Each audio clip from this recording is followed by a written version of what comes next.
trataré de dar la visión personal que tengo yo desde la óptica que me da trabajar en la administración y en una administración un poco singular como es la administración portuaria. Yo voy a decir lo que yo veo en la administración portuaria, pero estoy seguro que de esas reflexiones se van a poder extrapolar del caso concreto a casos más generales de lo que está ocurriendo con la ingeniería en España, particularmente con la ingeniería de caminos, que es la que yo tengo más cercana, pero seguro que también con otros ámbitos de la ingeniería. Bueno, en Puertos del Estado, como parte del Ministerio de Fomento, Ministerio Inversor tradicionalmente, pues digamos la demanda de ingenieros yo creo que ha venido por dos vías, uno desde el punto de vista del empleado público y otro desde el punto de vista de demandador de servicios, ¿no? De servicios de ingeniería. Y los servicios de ingeniería que básicamente nosotros hemos demandado tradicionalmente era el ingeniero proyectista, redactor de proyectos de infraestructura, y el ingeniero constructor dentro de una empresa constructora que ejecutaba esas infraestructuras.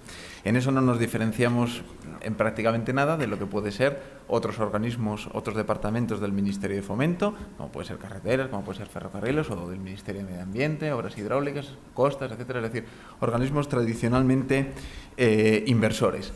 En lo que respecta al negocio portuario o al sistema portuario, bueno, pues decir que, claro, España tenía una tradición histórica de movimiento de mercancía marítima pues desde hace cientos de años. ¿Por qué? Pues porque tenemos 8.000 kilómetros de costa y prácticamente solo 500 kilómetros de frontera terrestre con el resto del continente, lo cual nos ha obligado a tener una vocación marítima y un conocimiento del negocio marítimo pues muy tradicional y muy arraigado en nuestro país.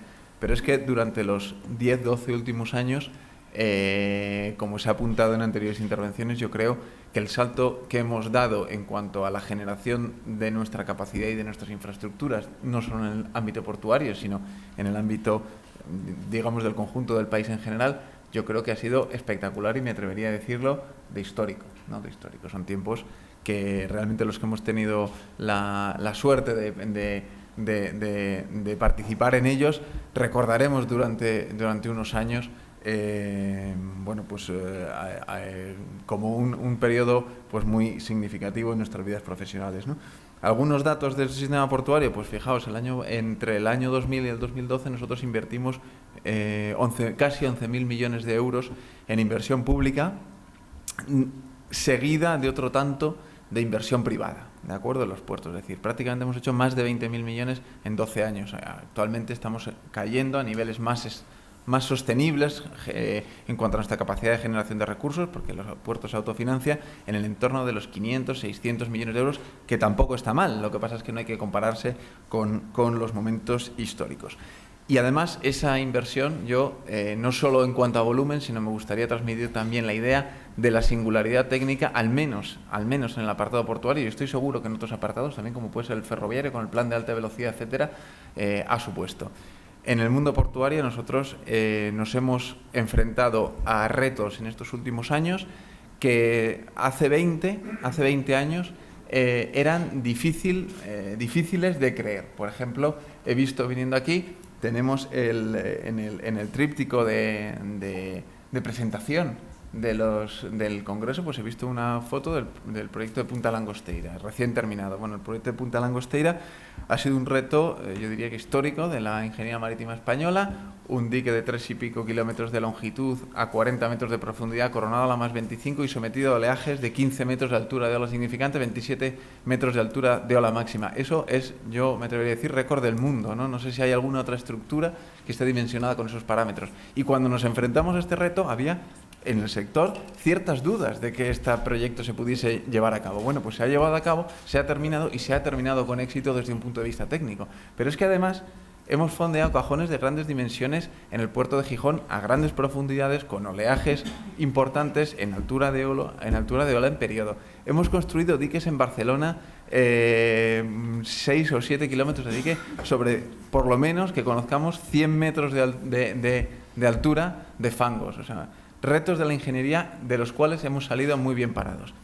Eso que nos ha permitido generar un conocimiento a todo el sector portuario, no solo a la administración pública, sino a las empresas constructoras y consultoras, que en este momento es cierto que las oportunidades en España se van a reducir, ya no van a volver esos 11.000 millones de euros en 10 años de inversión, ni en nosotros, ni en otros departamentos del Ministerio, pero es cierto que tenemos ahí un conocimiento acumulado que hay que poner en valor, ¿no?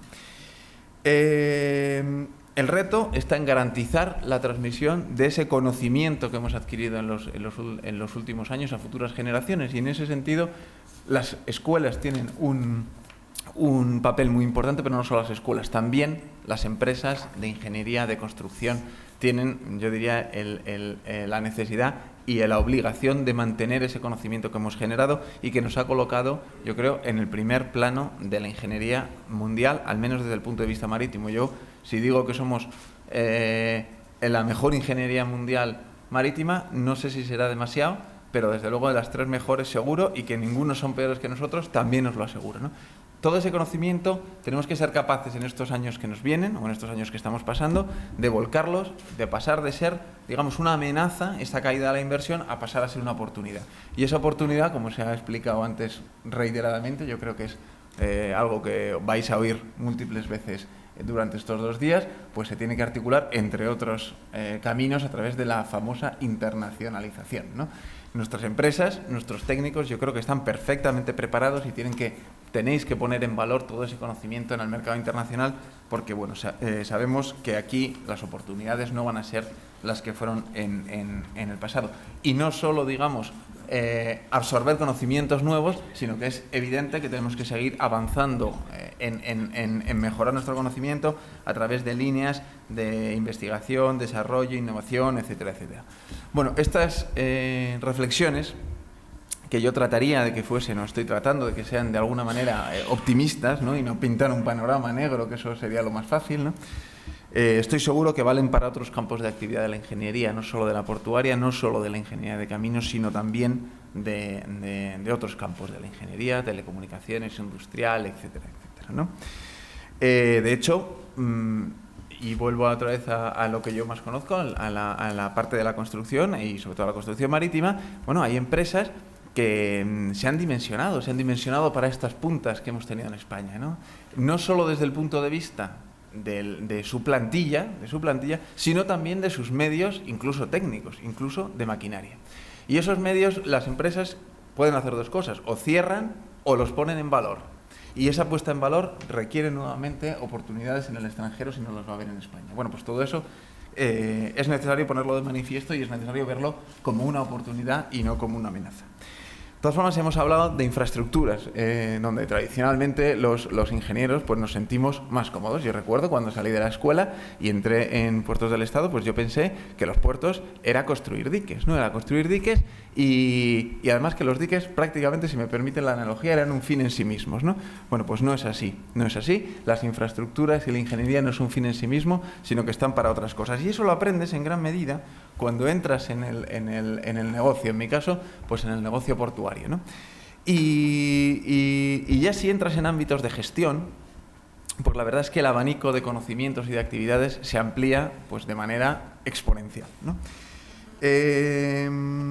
Yo creo que el reto de los próximos años, a la luz de lo que he dicho antes, va a ser, si hablamos sobre todo de infraestructuras, va a ser gestionar las infraestructuras de una manera óptima y no construirlas. Ha pasado el tiempo de la construcción, de resolver los problemas con más capacidad, de resolver el problema con nuevas infraestructuras. Ya no vale, tengo un problema en el puerto, voy a construir otro muelle, tengo un problema en un nudo, voy a construir otra línea ferroviaria. En este momento lo que el mercado y la sociedad está demandando a los ingenieros en España y en general a los gestores de lo público es mejoras en la gestión. Y esas mejoras en la gestión pasan por una formación, yo creo, multidisciplinar. Y vuelvo otra vez al mundo portuario, ¿no? Yo, en el mundo de la gestión portuaria, esta mejora en la gestión de nuestros activos va a pasar por una mejora de las condiciones de explotación de nuestros puertos. Es cierto que seguimos siendo un negocio, el de las infraestructuras, intensivo en capital. Todavía se invierte mucho dinero y es el principal gasto, el de las empresas, el gasto de amortización, posiblemente, por lo menos desde el punto de vista de la contabilidad, de la gestión de un activo como puede ser un puerto. Y lo que tenemos que tratar es de sacar el máximo partido a este esfuerzo que hemos hecho en los últimos años. Y esto, como decía antes, pues requiere de un conocimiento multidisciplinar. Me atrevería a decir que somos un ingeniero que se dedica a la gestión, tiene que ser un ingeniero poliédrico, poliédrico. Desde el punto de vista de puertos, ¿qué cosas se me ocurren a mí que tiene que tener un ingeniero que gestione un director de un puerto? Figura tradicionalmente ocupada por los ingenieros de caminos, aunque ya desde hace algunos años no solo por ingenieros de caminos. Bueno, pues tiene que saber, aparte de infraestructuras, tiene que saber de transporte marítimo internacional, porque su negocio se basa en cadenas logísticas internacionales donde hay navieras que afectan directamente a su actividad y cuyas decisiones se toman en un consejo de administración que está en Copenhague o en Hong Kong. Por tanto, hay que saber de transporte marítimo internacional. Hay que saber de transporte terrestre. Los puertos no son un fin en sí mismo, como yo pensaba cuando salí de la escuela, sino están para que entren y salgan mercancías de la forma más eficiente. Y de nada me vale tener un puerto donde las mercancías se cargan y se descargan de forma eficiente si luego no puedo entrar y salir. Por tanto, también tengo que saber de accesibilidad viaria y ferroviaria, máxime ahora con la Ley 39/2003, donde, por ejemplo, a las autoridades portuarias se le ha asignado el papel de administrador de la infraestructura ferroviaria dentro del puerto. Es decir, la autoridad portuaria ya no solo gestiona barcos, también gestiona trenes dentro de su zona de servicio. Tengo que saber de aspectos ambientales, tengo que saber cómo tramitar una evaluación de impacto ambiental, y no solo la evaluación de impacto ambiental de un proyecto o de un plan, sino además cómo mejoro la ecoeficiencia de mi gestión. Si lo que estamos hablando de gestión, a día de hoy no podemos soslayar el elemento ambiental. Tengo que saber de planificación y de ordenación del suelo, porque al final los puertos se planifican, tienen una planificación portuaria, pero también impactan de manera muy relevante sobre el terreno, sobre el territorio, sobre las ciudades que los circundan, y por tanto no puede ser ajena la actividad portuaria. Tengo que saber de derecho administrativo, porque soy una persona que trabaja, si estoy hablando desde el punto de vista del ingeniero portuario, en la administración, y redactamos pliegos, y hacemos órdenes ministeriales, y hacemos leyes, y hacemos pliegos. Por tanto, tengo que saber de esto. Y tengo que saber también, termino, un minuto, sobre todo de administración y gestión de empresas. Al final lo que estoy gestionando es una empresa pequeña, mediana, grande. Para que tengan ustedes una idea, el sistema portuario factura 1.000 millones de euros en ingresos, tiene un cash flow de unos 500 millones, tiene un valor añadido bruto, el impacto directo sobre la economía española es de 9.000 millones, el doble si hablamos de indirectos inducidos. 5.000 personas trabajan en el sistema portuario de forma directa, 100.000 asociadas a la actividad portuaria, y esto también me gustaría recalcarlo. Si os vais a dedicar a la gestión, la parte del ingeniero como gestor de recursos humanos, a mí nadie me lo enseñó cuando salí de la escuela, y es un aspecto fundamental porque al final trabajamos con personas.